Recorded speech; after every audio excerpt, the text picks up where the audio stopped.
Guarantee बा कि हमने के भाई सीएम पद पे जरूर बैठा। एही से कहे के बता भैया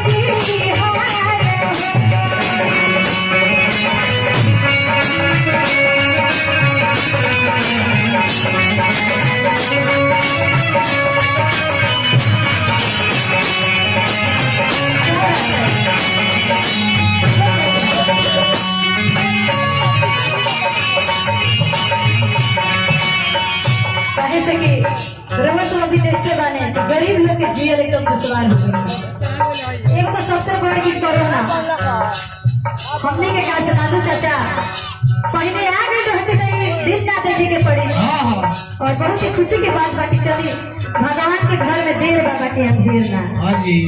यही से कहे के बाद गरीब बहुत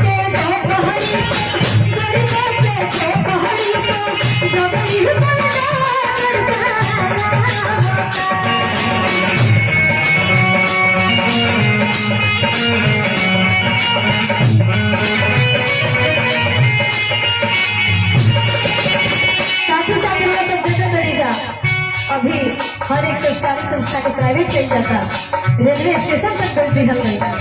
तो हमने के अगर अभी भी सतर्क ना हो हम जा तो शायद जिए के लायक भी ना रह जा। और कहे के बाद हमें हंसे के बात नहीं थे मास्क के पीछे से रोवा हंसो तरी बुझाता लेकिन देख ले अगर रोवा सब सतर्क ना भेगी तो वो दिन बहुत ही जल्दी नजदीक आए।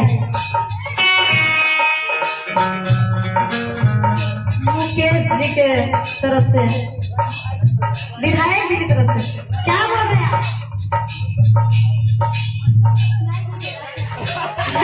आवाज से कुछ नहीं कर और आवाज क्लियर नहीं किया आवत सेंटर सीट खाली जाके कहे के बाद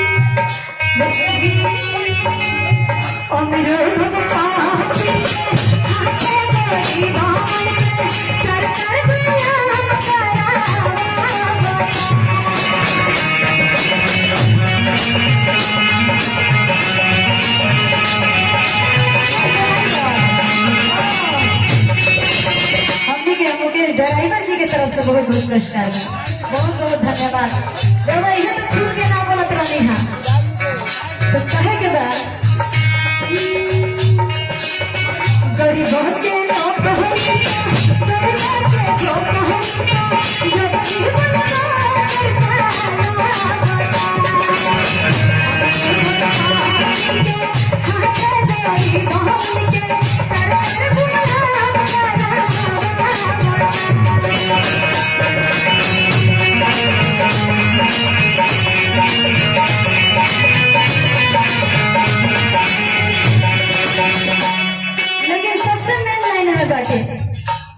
खातिर बात कहे के बाद मैं तो यही तरह